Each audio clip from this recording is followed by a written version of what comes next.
Here. Hey, JB, welcome to the show. Welcome. Thank you. Thank you for inviting me. So we were talking a little bit after the show. Sounds like things are starting to return to normal there over in France. How does that feel? It's feeling great because as I told you, I live just in the middle of Paris in an area called Bastille. And, it's an area with a trendy area with a lot of cafe, restaurants, and so on. And it was empty for almost 1 year.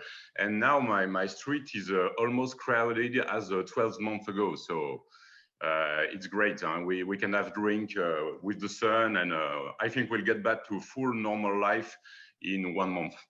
Because the vaccine, the shots, now the French were a bit skeptic about the vaccine, one of the most skeptical country in the world.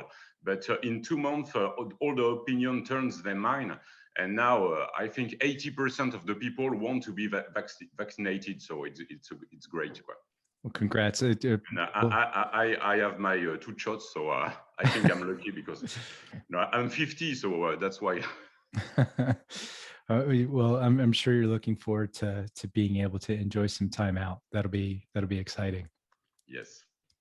So one of the coolest things about what you're doing is you're at this nexus point of 3D art, working with brands and video games, right? Yes. I was working in digital and I created a web agency called Ultra Noir 15 years ago.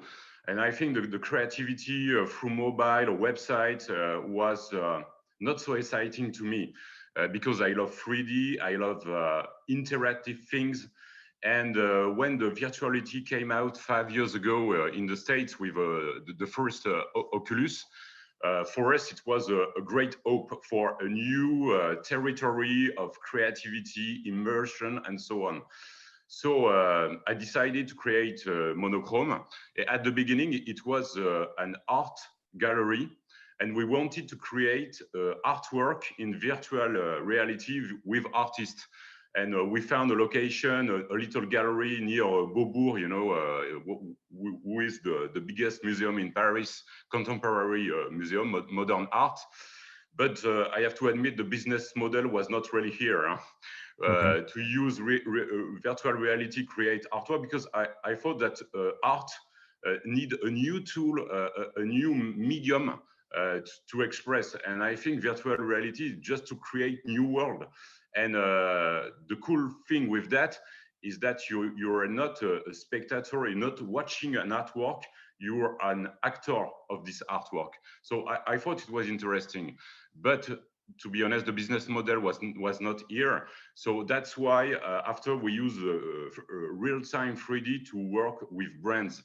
And for brands, we create, of course, virtual reality experience during events or so on, but also big interactive screen, video projection, interactive video projection. And using all this 3D makes us wanted to create our own video games. Because we use for virtual reality and interactive experience Unreal Engine, and Unreal Engine is used for video games. So we decided to launch a first video game 3 years ago in virtual reality, but we were really new to the market. So we didn't know really how it worked, to be honest. I was a gamer when I was young, but really the first geek generation, but it was 25 years ago. So the market of video games is quite different right now. So we launched this first VR game called Singularity 1, but we only sold 2,000 copies, which is, we had a great critical success and a great review and so on, but not so much visibility, because when you launch a game, I would say you need the same budget for marketing and communication as well as production. But so that's why that makes us a bit unique, I would say, because we produce now our own video games, and we are working on our second one, but this time which will be launched on PCs and console. We still work for artists to create artwork in virtual reality, and we work for brands and museums to create interactive content, I would say. So let's take each of those pillars one by one. So with the art, What was it that you think, why didn't it scale into a business model? Are people not ready to wear goggles? What's the deal? There is many things, but in art, you know, when when you sell art, it's still the same thing. And now you are NFTs, so it's changing things. But 5 years ago, you know, the easy things to sell with art is painting, sculpture. It's even difficult to sell an installation. It's difficult to sell a video. You know, video art is quite difficult. So to sell a virtual artwork, it was very complex. We sold two artworks with a Chinese artist called Lang Longyang to a Japanese museum and a Chinese museum. But you know, they have to buy the headset. So it was not so easy to understand, if, for the art collector, what is a virtual artwork. So now with NFT, I think things are changing, and maybe we can see again virtual reality artworks. But it's just the beginning. I think we are at year one. And after, the other thing is that, as you know, the device itself, the VR headset, didn't reach a real B2C market. I think for the moment we are waiting for the same device as, you know, the iPhone. When the iPhone appeared, it created a whole new market, whole new users, and because it was easy, it was beautiful, simple to use. And you know, when you see a VR headset on your head with all the sensors, the cables, it's very complex. I think virtual reality will become a mass adoption when we have this kind of glasses. So you can click on this button, you will have maybe augmented reality content. And when you click on the other button, you will be plunged into virtual reality. That's a cool concept.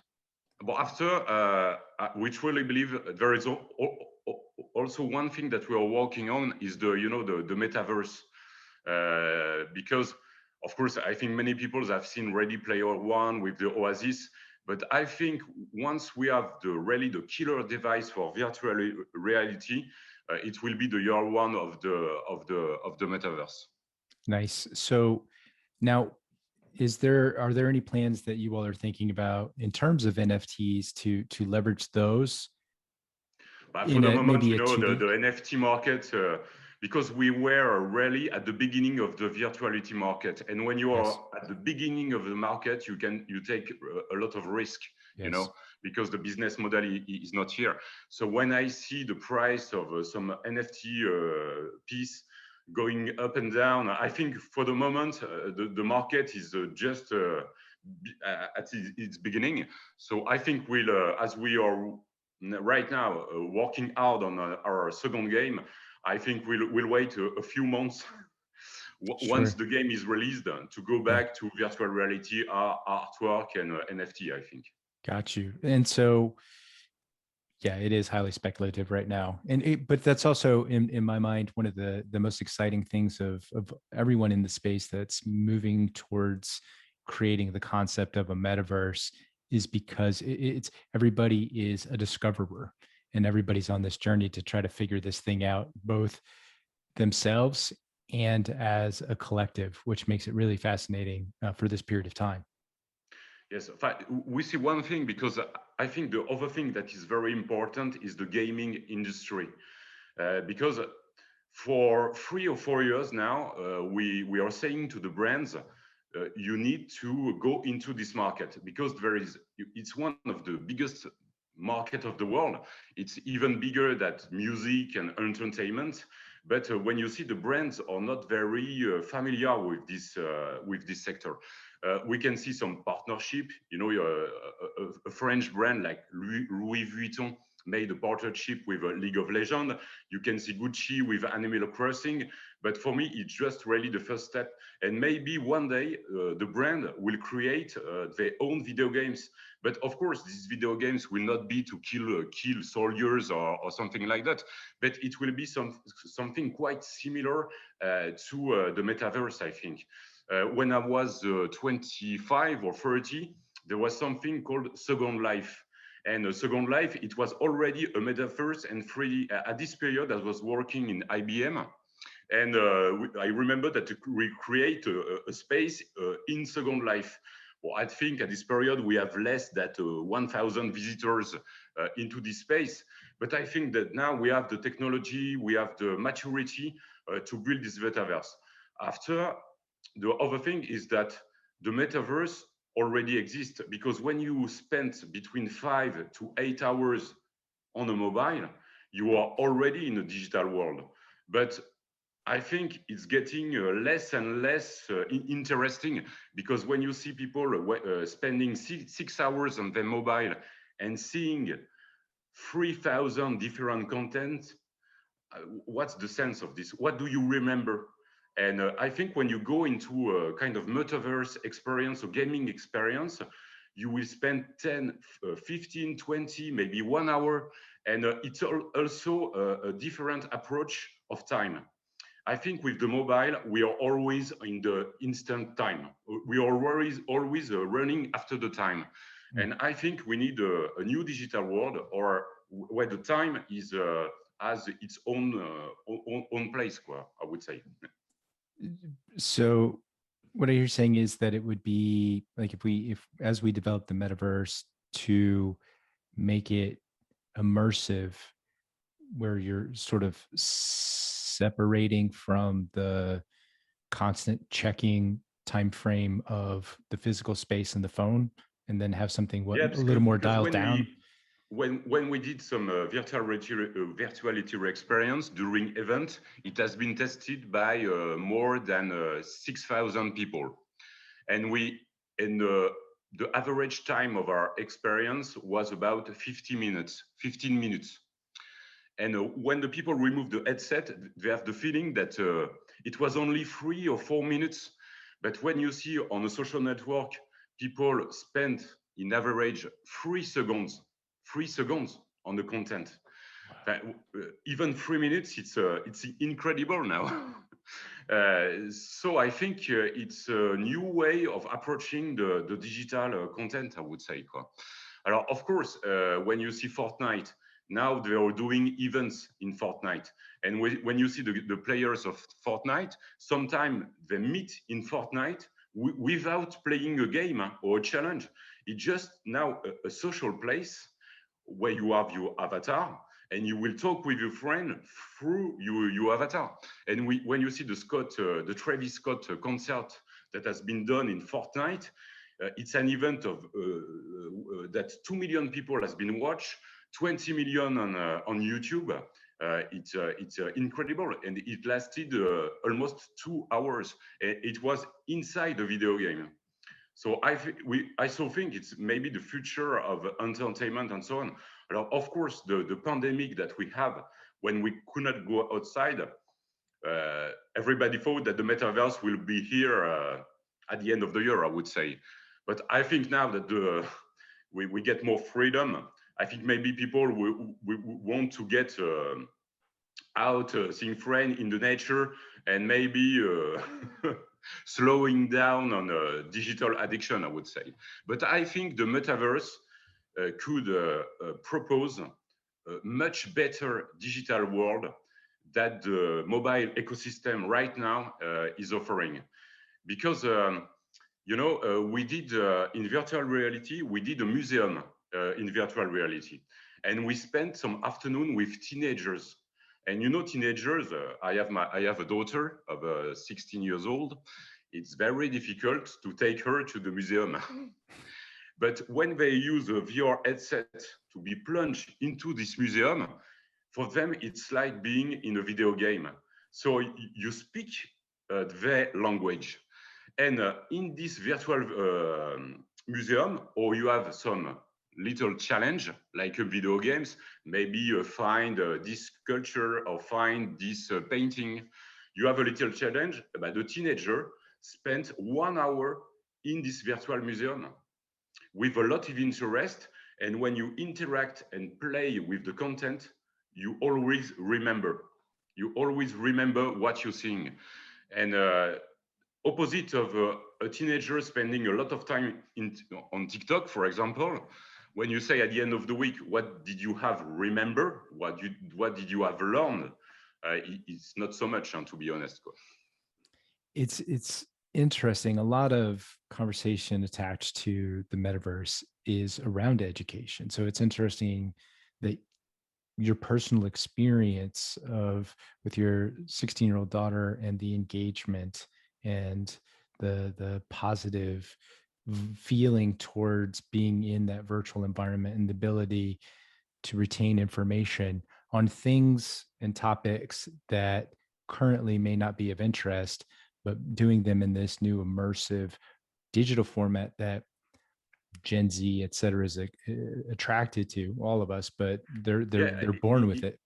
it's not also the Gen Z, because for example, thanks to the mobile, the average age of a gamer now is 40. Wow. Is 40 because nobody knows, but the most downloaded cultural digital product is a mobile game called Subway Surfer. Subway Surfer has been downloaded by 4 billion people. It's more than Instagram with Facebook, for example. And that means that when you have 4 billion people downloading a mobile game, everyone is a gamer. So now we have also request from museum to create interactive content based on gamification to attract the Gen Z, the young people, but also maybe the people of 40, we are not interested by museum or art. So now we have big interactive screen with a simple touch gesture, but you interact with a cultural content with a gamification concept. And it works very well, very well. So, I think it's also a new tool. And maybe one day, I think, I know that in US, you are very advanced by learning, coding, coding with children. And now it's also in Europe, but you were the first. But maybe tomorrow, with kids, you will learn them to create game or interactive content based on gamification. Yeah, good. The again, that concept of education and creating a passion to learn as early as possible, not just, hey, here's how to learn or what to learn, but a true interest. Because I mean, I'm sure you've heard it. It's we're shifting into, as technological progress increases at an ever more rapid pace, the need to constantly learn has become a thing. We have to always be learning to keep up. Yeah, but sometimes I think it's going too fast because I work in the digital industry for 25 years now. And I have to say, I'm a bit fed up about the new trend, you have always something new popping out. In 1 month, you have expert of this new trend. And sometimes this trend only lasts 3 or 4. So sometimes we have to zoom out a little bit. And I work in the e-commerce for 10 years. And the e-commerce between the first year and being really adopted by mass market, it took 10 years, in fact. So you had innovation inside the e-commerce almost every month. But the e-commerce concept itself, it took 10 years. So maybe virtual reality, it will take 10 years. Maybe the metaverse, it will take 10 years. That's most of the time, that's the scale, the timeline of something new and being adopted by a lot of people.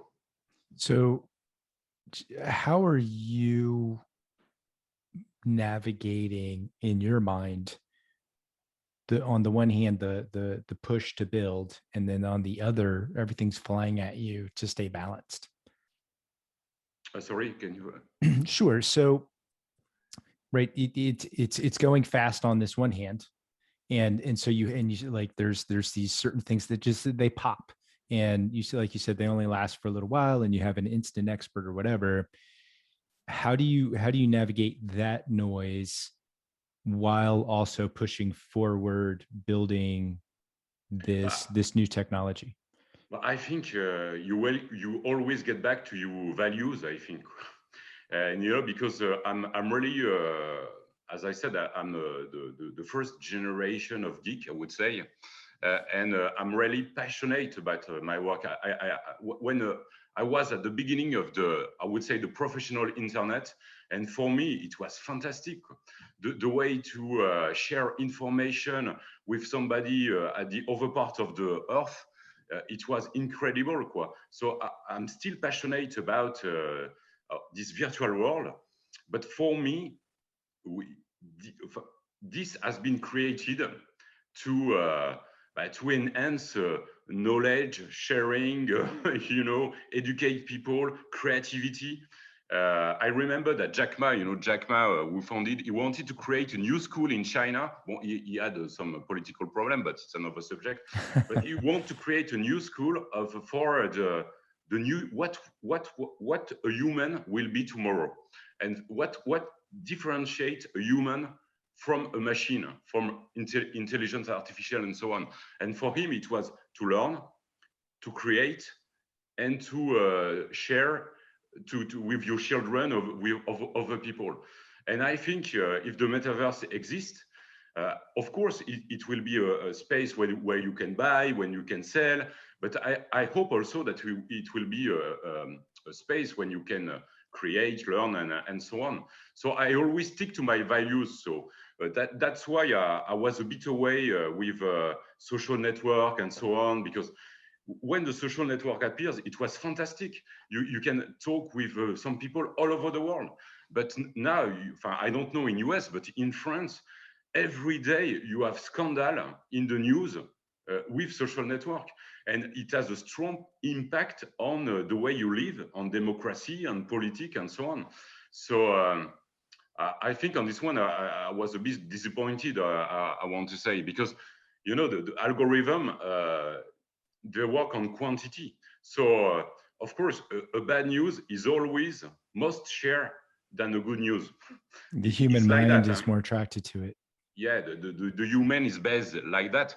But I think there is also the role of the people who manage that is to try to promote what would say a good content.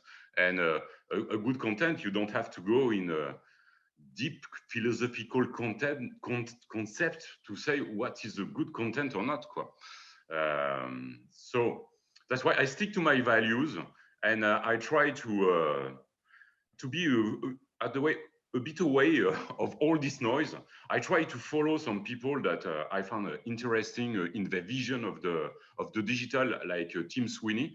Tim Sweeney, for me, is the Steve Jobs of the last decade. So he's the founder of Epic Games. So there is a big trial with Apple. And so, because, for example, Tim Sweeney, he wants to give as much money as possible to the developers, to the guys who create the content. And I think it's a good philosophy, for example, for the metaverse. So maybe that Fortnite will be the beginning of the metaverse. Because, for example, Fortnite, at the moment, you just have one island with a different look and feel. But maybe tomorrow, Fortnite is thousands and thousands of islands. And maybe you will have the Nike island, the Chanel island, I don't know, the French island, something like that. So I see the metaverse with that, with this concept of island, because an island is very easy for anyone to mentally know the space, what you can do. You have a map. It's quite easy to explore. It's a limited space. And maybe you will have a search engine like Google saying what kind of island I want to discover. Okay, I want to see the American island. I don't know. And what will be interesting, say, especially for the brands, if you create, for example, a Dior island. Well, I speak of Dior because it's one of my oldest clients, donc French luxury brand. What will be interesting, so what kind of content or you will offer to your user in this island. Of course, you will have the product that you can buy, but maybe we'll talk about your history. Maybe we'll talk about how you make something. Maybe there will be a Dior school in this island. I don't know. I'm dreaming of that. I agree. It's pretty much limited only by the human imagination, which is almost limitless to be able to create these individual islands. And based on, and it can be a person, it can be a brand, it can be a concept, it can be a nation, and it can be a totally alien concept that's new, like when the iPhone came out, and be based around that. What I love with video games is that when you create a video games, you create your own world, Yes. because all the items, the little assets of this world, you have created yourself. So the game we are working on, it's in London in the Victorian era, at the end of the 19th century. But we create our own world, and it's so in a creative point of view, it's so great, so awesome to create its own world. And maybe in this metaverse, uh, you will create your own island. And have you ever thought of that? Even a dream house. If I want to create myself my dream island, or my dream, what it would be, quoi. And with 3D, it's cheap. It's just the time you spend on. Or for the moment, the tools are quite complex. But when you see the creator mode in Fortnite, I think everyone can use it. So maybe tomorrow, each people will create its own island. Maybe with its memories, maybe with his dream, his phantasm. I don't know. It will be a place for self creativity that have no limits. And I think this is great. Just if you think of your avatar, in the social network, there is a lot of selfie. So you take yourself in photo, in picture. Of course, you can add some filters in augmented reality and so on. But if you have the tool to create your own virtual your avatar, what it would be? Of course, you will not reproduce yourself. That's why you can see in the Oasis, in Ready Player One, each one has a different avatar. With when you see the avatar, you can see all the creativity inside the person. And I think it's also a different relationship to yourself. With the social network, we are very in me, my, and myself. You see what I mean? But if you create a virtual me, I think it's quite interested in what you can put in this avatar. And I think it's something I would say, as it's more creative than taking yourself in picture, it's more interesting, in fact, because you can also learn on yourself, I think, by creating that. That okay, so that's an interesting concept about learning more about yourself. I like that addition. The a lot of the conversations I've been having lately are how, so obviously there's a bit the global debate around identity, and within the metaverse, by being able to be anyone or anything. It can be a talking refrigerator, you can be a unicorn, you can be a floating cloud, or a human, an alien. And as those virtual worlds persist, that will be the identity. And as more and more, as you're talking about, people stay within that space and we connect on social level, which is already happening now, moving over into business interactions, and like with the Ready Player One concept of that's just you now. And it'll force us to accept the presentation within the metaverse of who that person states that they are, and we accept them there, rather than, I think it'll help mitigate a lot of the conversation we're having within the meat space right now. Yeah, because I think, of course, in France, we have the same topics that in the US with identity but in France, when you see a human, for me, there is no difference between all human, because a human is just one species if you think about genetic. But anyway, but you have not so much difference. So that's why there is a racism, exclusion, because there is not so much difference. In fact, you have black, white, I don't know. But in the metaverse, you will have so many people with different style that it's almost impossible to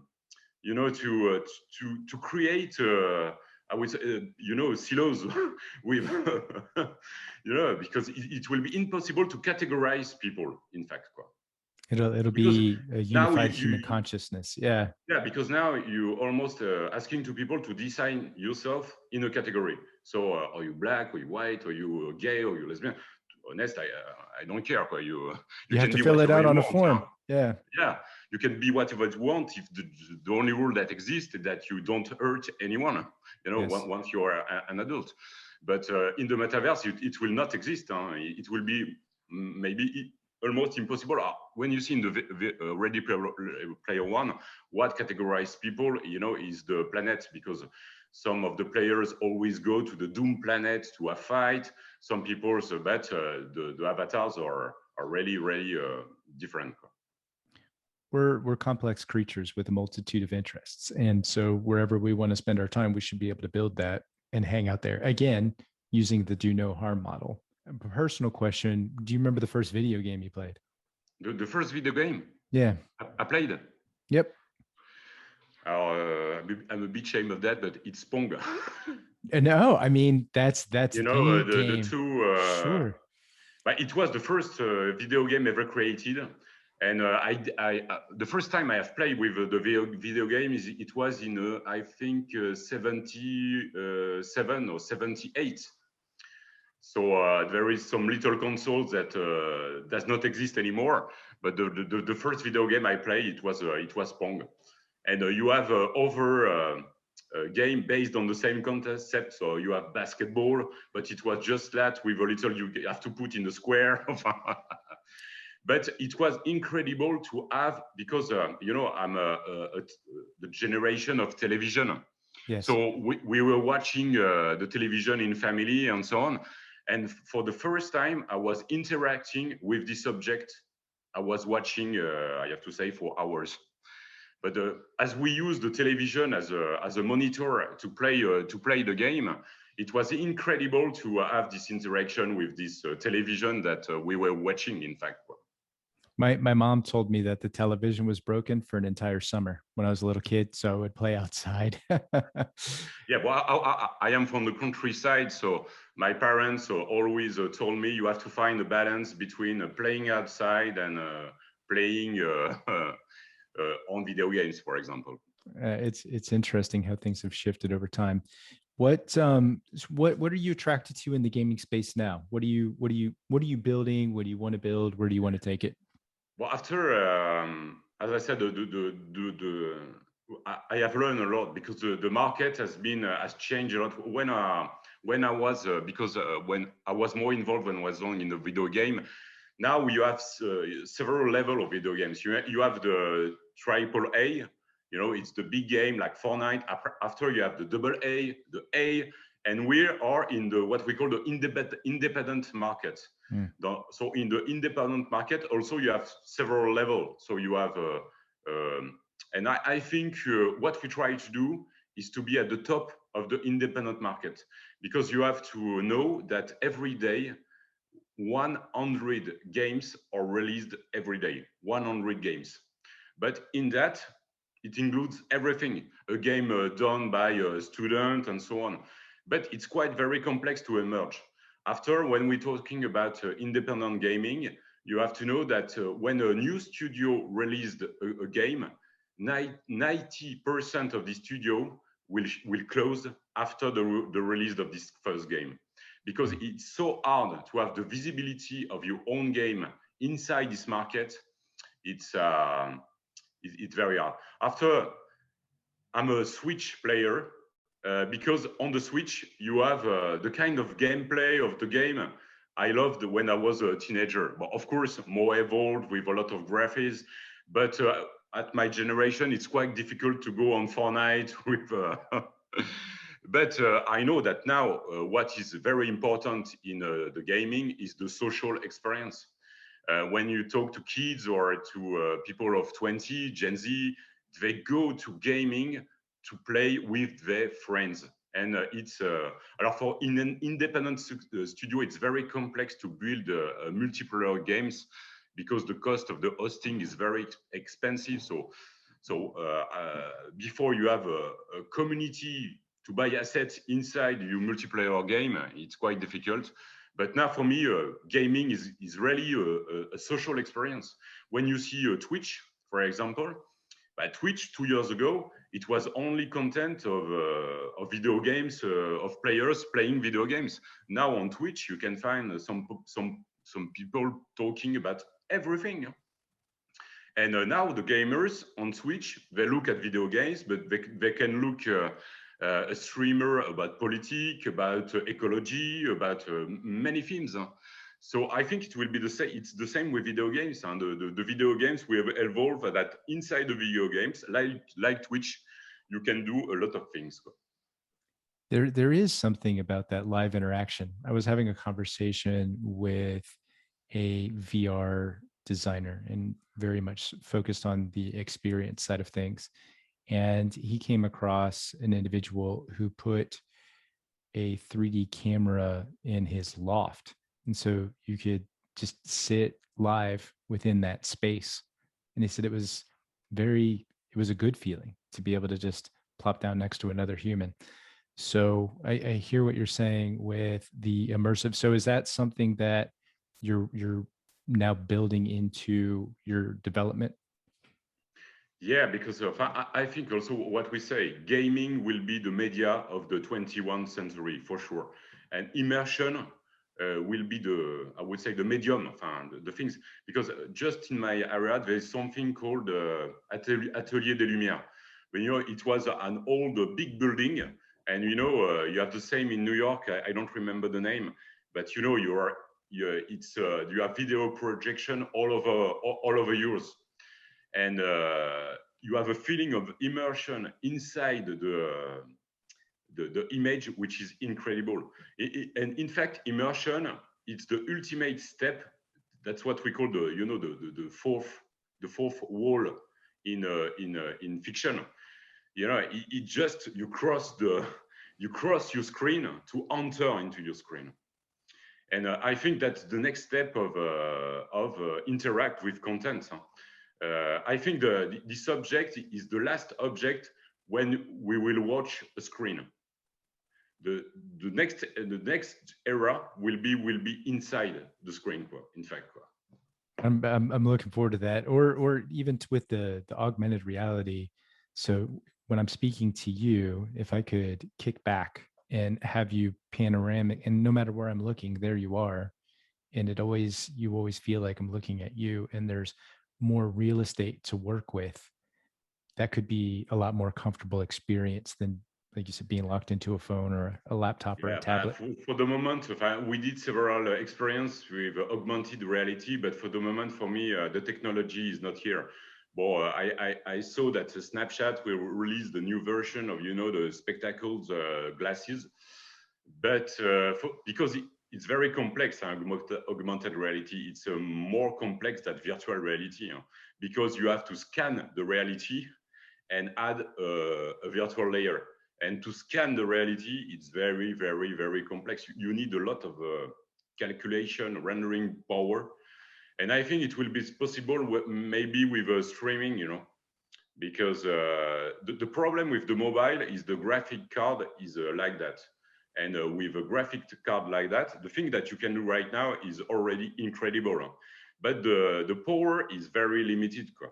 So if one day you want great augmented reality with some glasses where the 3D object or perfectly fit your table, your reality, you have the occlusion working perfectly and so on, you need a lot of power.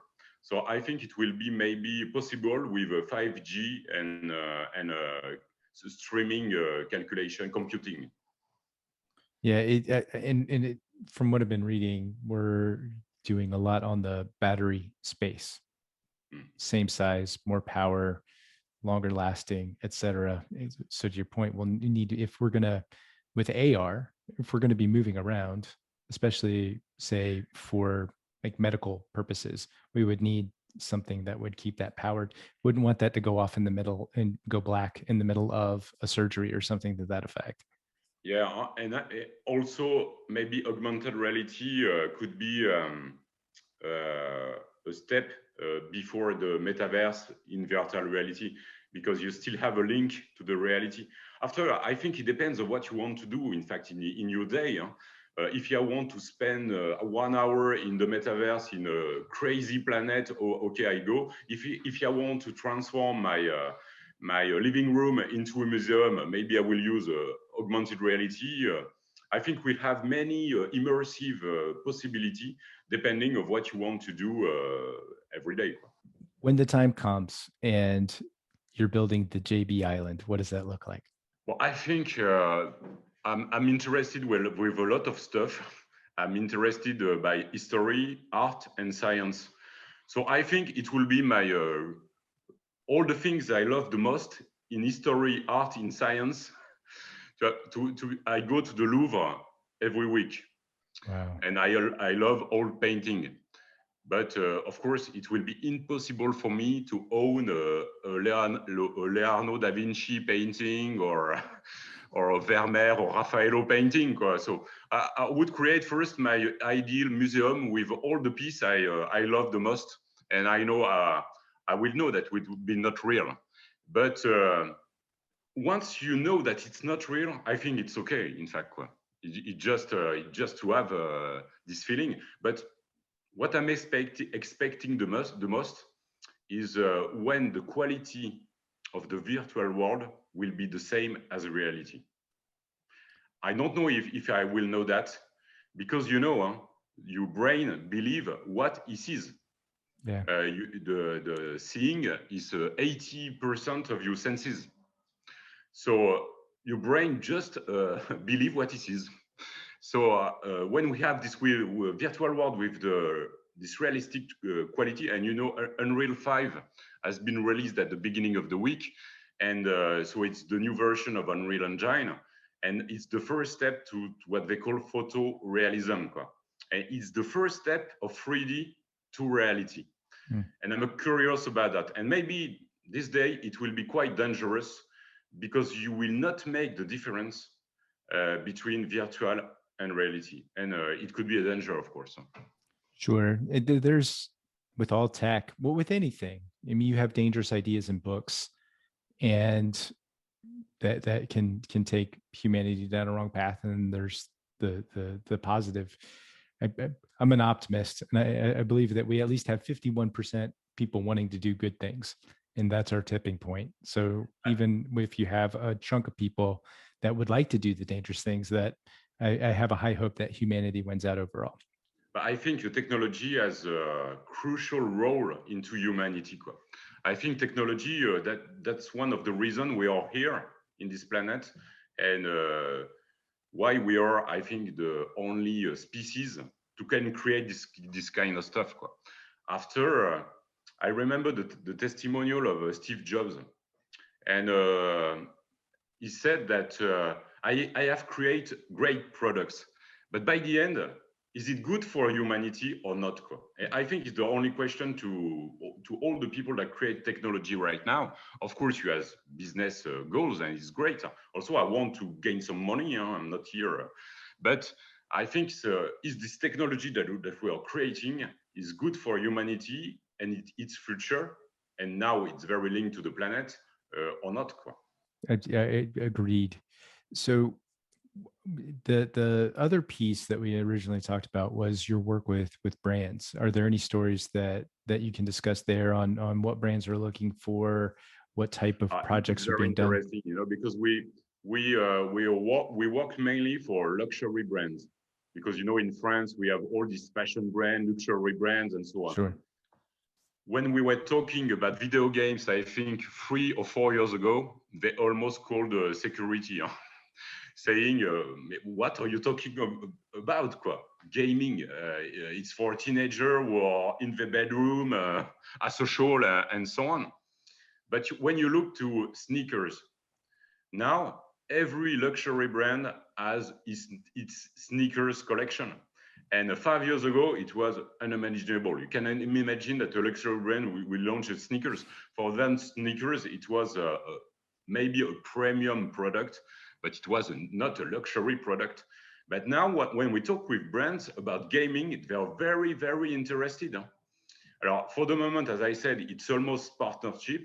but they're not so a way to create their own video game. And I think that's the most because also brands need new field of expression. I would say in the mobile with social network, they are reaching to have more creativity. It's about the content, but when the content is watched between 3 and 5 seconds, you will not put a lot of money into this content. What they're waiting for something new, something new.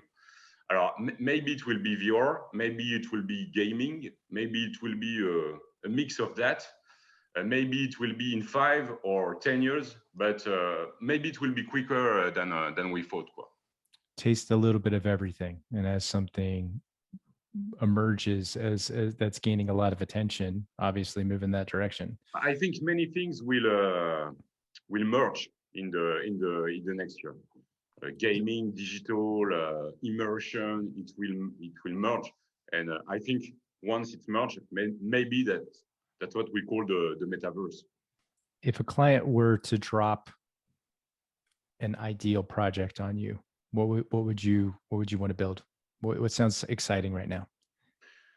The problem with brands is that we have to educate them, because for example, if we want to go to gaming, you have to understand what is the gaming culture. You cannot create your own game like that. You have to understand what is the culture, what is the code, what is the network, because for example, when I was not in the video game, I used Slack or Skype, now that I'm in the video game, I use Discord. And in the gaming, they have the tool, they have the Twitch now. It's wider than 2 years before, but they have the social network and so on. So I think the first thing is really to educate them. After, the other thing is the timeline, because if you want to create a cool video game, it's impossible to create it in 3 months. It could take at minimum, I would say, 1 year, but it could become 1 and 2 years. And when you're saying to a brand, okay, I will create this product for you, but it will be released next year. By the end of next year, it's very complex to integrate with the strategy, with is mainly at 3 or 6 months. I was talking to a game developer, and he mentioned the importance of persistence. So maybe in this aspect, brands should be thinking, instead of I'm just going to drop something and create a splash going to your island concept, I need to create an island that emerges over time, that draws people to it. And then from there, I can cultivate the brand. But you need to first create a place that people want to visit repeatedly. What do you think about that idea? I think because I'm following, the evolution of Fortnite, and Fortnite, as I said, has a creator mode. But for the moment, you can create yourself your own island in Fortnite, but you can only use the assets provided by the systems. So you cannot upload your own assets. But I know that maybe this year Fortnite will unlock this creator mode, so you can upload your own free assets. So that means that you will be able to control all the aesthetic, all the items of your island.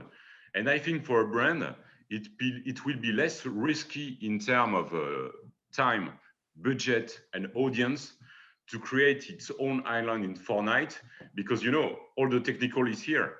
So after, it's like Lego, you just have to build with some bricks and upload your assets. So I think maybe you can create, for example, a Fortnite island for a brand in 3 months. And I think with this, the brand will be attracted, because the strength of Fortnite is that they have, I don't know right now, but 400 million people of players on Fortnite. Yeah, I will more not than be the population of the United States. Huh? More than the population of the entire United States. Yeah, I will not be surprised that this mode will appear this year. That would be exciting, and it'll be exciting not only when it happens, but to see how that evolves. When user generated content is permitted into a system, I love seeing the creativity. We see it every time there's a new social platform. This new art arises. And now we're seeing it in user created content within these digital worlds, again, limited only by the imagination. And the younger people are fearless. They're not worried about damaging their personal brand and their career. And they're just creating fun and exciting things that are interesting to them and that connects with their peers, which is beautiful. Yes. So what is, for the people that are listening to you now and want to follow your brand and see the work that you're doing, what's the best way to keep up with you? My company Monochrome has its own website, of course. The extension is very French. It's monochrome.paris. And after Monochrome Paris is on Instagram, Facebook, Twitter, Discord, Twitch, Reddit. I forgot Reddit. Reddit is a huge social network for gamers. So I would say we are everywhere. Very cool. And all everybody that's listening, watching, I encourage you to look at the video demonstrations that JB has on the website because they're truly beautiful. You can see his interest of art and video games combined for some very interesting experiences, and that'll be in the show notes. JB, I really appreciate your time. Your Thank you. insight was Thanks a much lot. appreciated. Thank you. Thank you. Bye.